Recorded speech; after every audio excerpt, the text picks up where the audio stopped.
আপনাকে ওয়াজ করলেন যে আপনারা যারাই আসবেন 2-4 জন 5 জন করে লোক নিয়ে আসবেন। এটা প্রত্যেকেরই দায়িত্ব, আমার আপনার সবারই দায়িত্ব। তো এখন উনি 40 মিনিট কথা বলবেন, তারপরে মোহাম্মদ শাহজালাল, সেও অসুস্থ, তার চোখে একটু সমস্যা হয়েছে, মাথায় সমস্যা হয়েছে, ও অনেক অসুস্থ। তো যার জন্য সে কিছুক্ষণ কথা বলার পরে আমাদের মিলাদ কিয়াম, এরপরে নামাজ হবে, মিলাদ কিয়াম করার পর দোয়া হবে, তারপরে নামাজ হবে, তারপরে তাবারক হবে।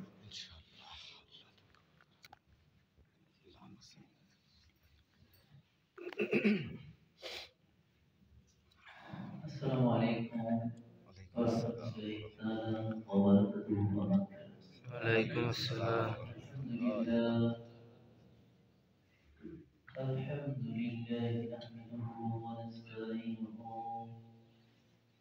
ونستغفره ونؤمن به ونتوكل عليه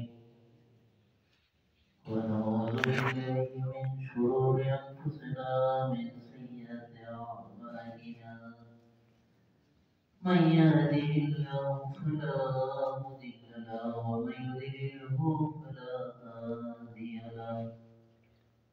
وأشهد أن لا إله إلا الله وحده لا شريك له.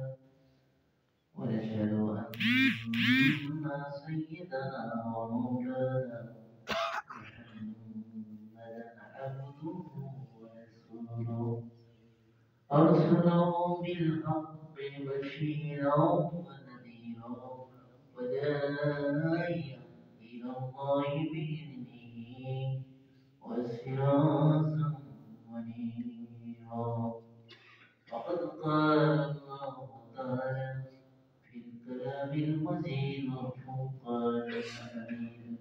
أعوذ بالله من الشيطان الرجيم.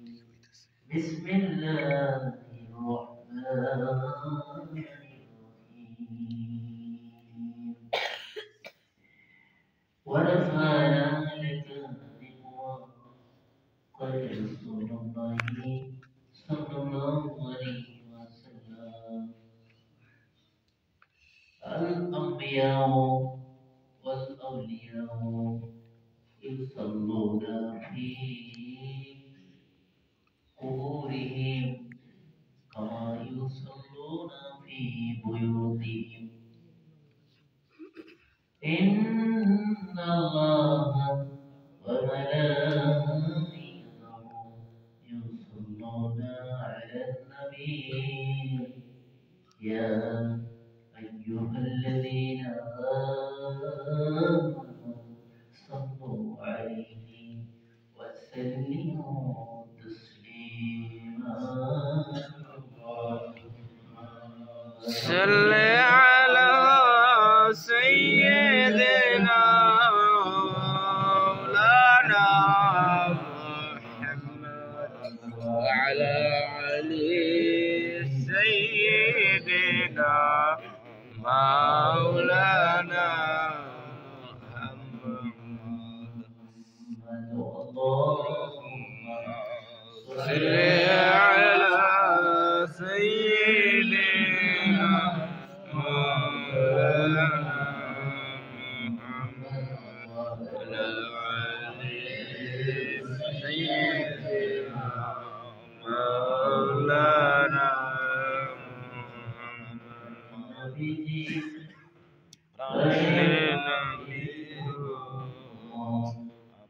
अपनी अमर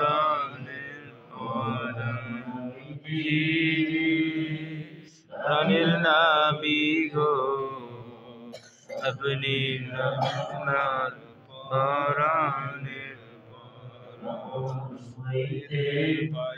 জীবন আপনার জীবন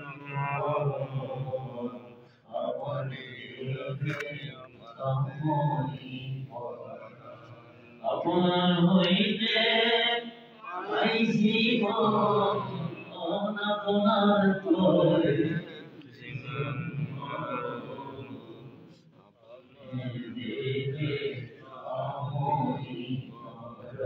নবীজি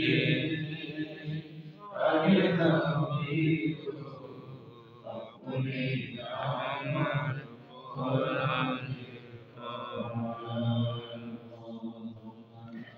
صل على سيدنا مولانا محمد وعلى علي سيدنا مولانا محمد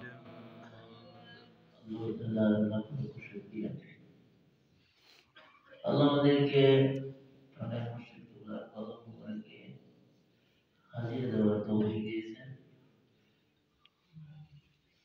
এটা আল্লাহর দরবারে শুকরিয়া শুকরিয়া সম্পর্কে আমার ভাইজান অনেক আলোচনা করেছেন। মুর্শিদ কিবলার কদমে হাজির হইতে পেরেছি, এটাও শুকরিয়া। আলহামদুলিল্লাহ। এটাও শুকরিয়া। আবার ভাগ্য হয় না, ভাগ্য সবার ভাগ্য হয় না। দেখেন কয়েকজন মানুষ আসছে, আমরা আল্লাহ তৌফিক দিয়েছে, তাই আল্লাহ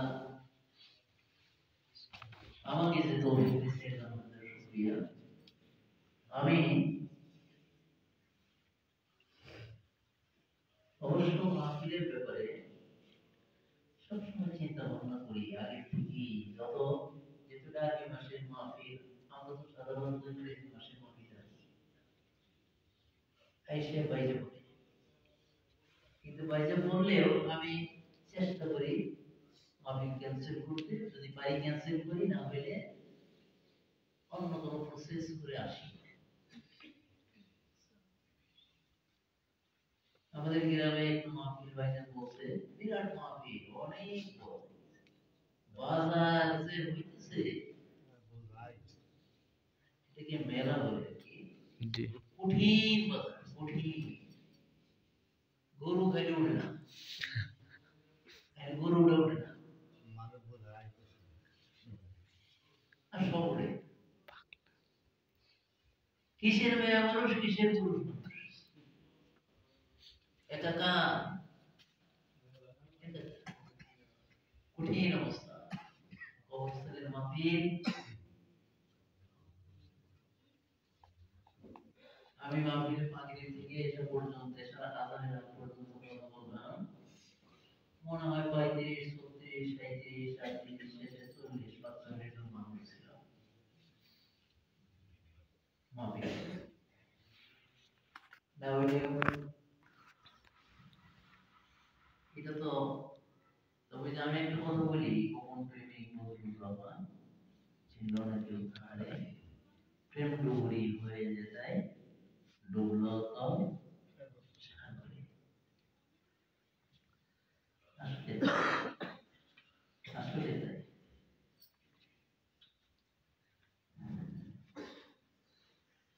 যখন বন্ধ করে এখানে আসে না, যারা দেখেছেন, চোখ বন্ধ করলে অথবা এমনি তাকাইলে চেহারাটা আসে না সামনে, আসে। এটাও কিন্তু একটা নিয়ম। যারা আসে তার অবস্থানটা একটু উন্নত, যারা আসে না সে একটু কম। মাঝে মাঝে স্বপ্নে দেখেন, অনেকেই দেখেন হুজুর কিবলার দিকারের পরে আর খুব কম স্বপ্নে দেখি, খুব বলতে গেলে দেখি না, এমন একটা অবস্থা। আমি একদিন দেখি গেটের সামনে হুজুর কিবলা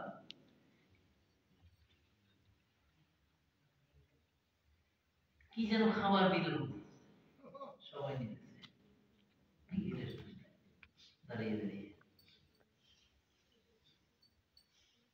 খাবার হুজুর নিজ হাতে দিতেছে।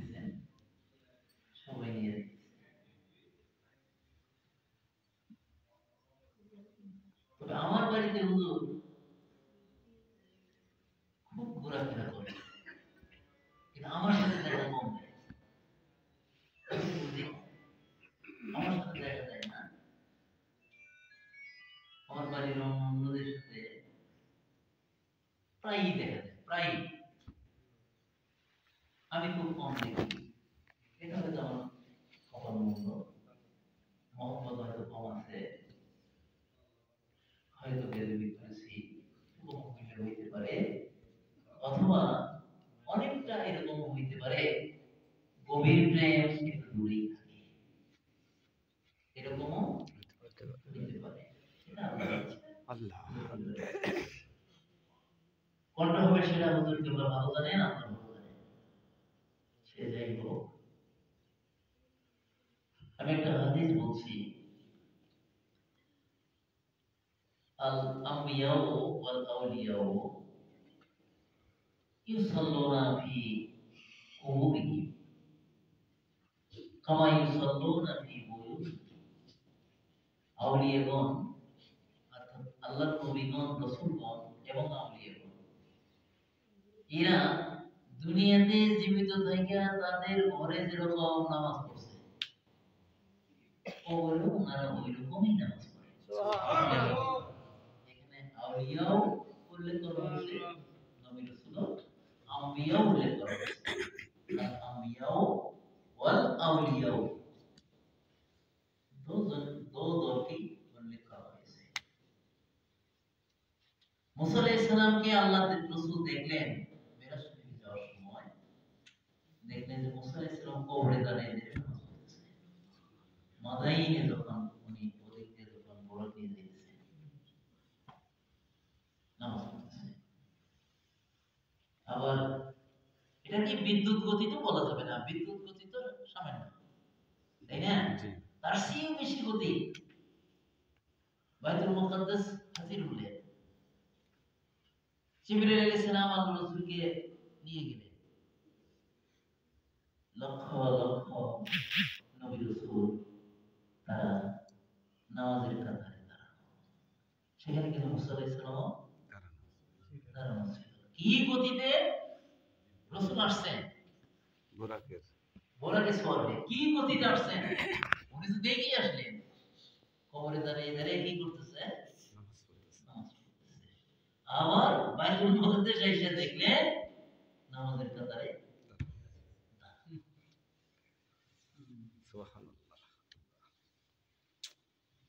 আল্লাহ রাসূল কবরে জীবিত নাই, এটা নিয়ে মৌলবীদের যে তাহানাবাদ, কথা ঠিক আছে? ঠিক। সমস্ত নবী রাসূলরা কবরে জীবিত, সমস্ত ওলি আল্লাহরা কবরে জীবিত। সুবহানাল্লাহ। এত মাথা খারাপ হবো বলে রাসূলকে নিয়ে কিন্তু টানাটানি করে কি করে না? আফসোস লাগে, চুপ থাকা ভালো। যে চুপ থাকলো সে নাজাত পাইল, এটা কিন্তু হাদিস। চুপ থাকলো সে কি পাইল? কথা বেশি বললে ভুল বেশি হওয়ার সম্ভাবনা থাকে, বেদবি বেশি হওয়ার সম্ভাবনা থাকে। অনেক ক্ষেত্রে দেখা যায় মোর্শেদ প্রেমিক কিছু লোক খুব মোর্শেদের ধারে কাছে আসে, ফাঁকে ফাঁকে থাকে, কিন্তু মহব্বত 100% আছে, কাছে আসে না। কিন্তু কাছে আসলে উপকারও দেওয়া আছে, অপকারও সেরকম আছে। যদি কোনো ভুল হয়, যদি কোনো বেদবি